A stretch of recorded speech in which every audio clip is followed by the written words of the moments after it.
carne é uma das maiores fontes de proteína e um dos alimentos mais consumidos pelos seres humanos. Nos últimos anos, os consumidores vêm demonstrando uma preocupação maior com os atributos socioambientais dessa cadeia de produção. E é sobre isso que a gente fala agora com Pedro Burnier, que é gerente de cadeias agropecuárias da ONG Amigos da Terra, associada ao GTPS. Boa tarde, Pedro. Seja bem-vindo ao Planeta Campo. Obrigado, boa tarde. Começo te perguntando aqui, quais que são as maiores preocupações aí dos consumidores no momento de comprar a carne?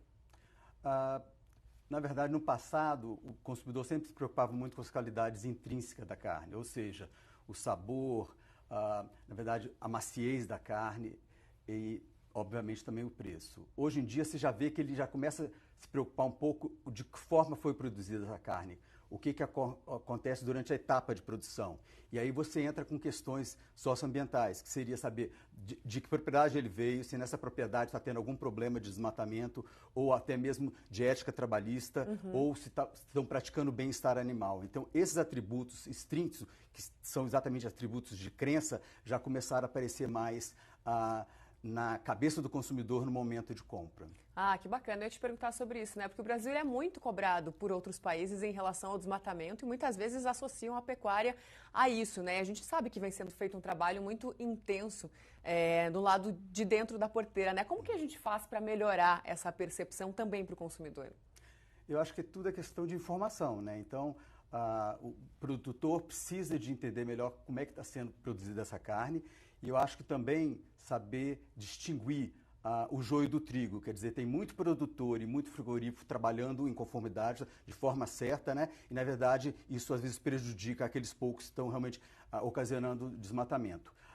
Mas existe uma pesquisa bem recente, né, que foi feita no final do ano passado, em que determina que 57% do consumidor brasileiro ele leva em consideração esse fato de ser produzido a carne atrelado ao desmatamento quando ele vai fazer a compra, né? Então isso é uma coisa que começou a se tornar um pouco preocupante.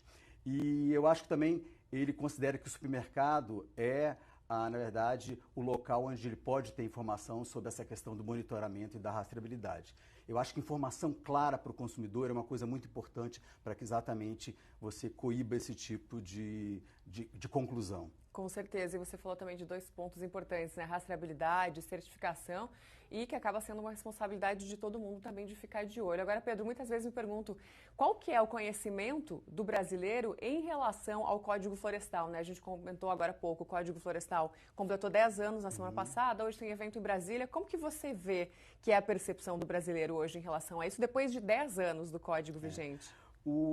Novamente, teve uma pesquisa em 2018, feito pelo Observatório do Código Florestal, em que apontou que apenas 1/3 da população conhece o Código Florestal. Mas, por outro lado, quase 60%, e na verdade ele já começa a entender o que vem ser um APP, na verdade o que vem ser uma reserva legal.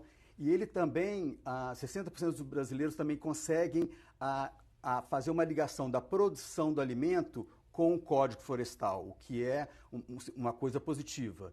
E que também 6 em 10 brasileiros teriam até disposição a pagar mais pelo produto se eles tivessem garantia de que esse produto estaria sendo produzido de acordo com o Código Florestal, né? Então são boas tendências, eu digo, com relação ao Código Florestal. Legal. E a gente comentou, né, mais uma vez sobre a questão da rastreabilidade.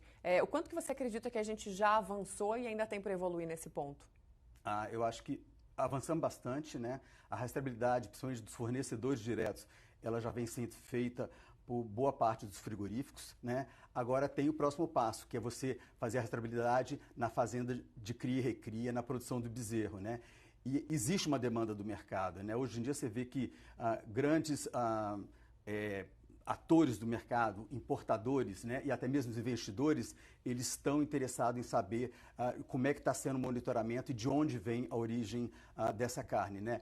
Mas eu acho que isso, na verdade, acaba sendo uma oportunidade para o produtor, né? De novo, quem está trabalhando certo, e se você tem uma boa rastreabilidade, você consegue, na verdade, proporcionar a esse produtor ter acesso ao mercado, continuar no mercado, né? E até pegar nichos de mercado premium, né, para a carne brasileira. Então eu acho que isso pode ser realmente uma boa oportunidade, né? E a China também é um mercado que está cada vez mais valorizando e demandando uma rastreabilidade eficaz. que já tem o boi China e, inclusive, é interessante ter essa percepção, né, que a gente não está falando só de mercado externo, mas o consumidor interno também, que vem cada vez mais ligado nisso, né?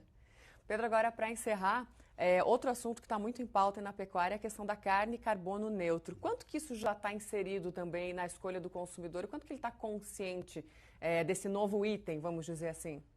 Na verdade, a carne carbono neutro ela foi recentemente colocada no mercado, né? Questão de 1 ou 2 anos. E eu acho que é o seguinte, foi feita também, de novo, uma pesquisa em que o consumidor brasileiro ele teria disponibilidade de interesse em pagar mais por uma carne carbono neutro, mas realmente falta um pouco mais de informação sobre o que vem a ser essa carne carbono neutro. Mas, de maneira geral, 55% digamos assim, dos benefícios já seriam bem aceitos pelo produtor. Pelo produtor não, pelo consumidor, né?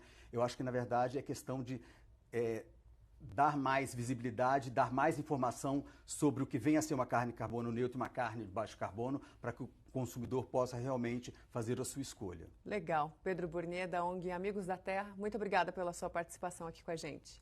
Obrigado. Até mais.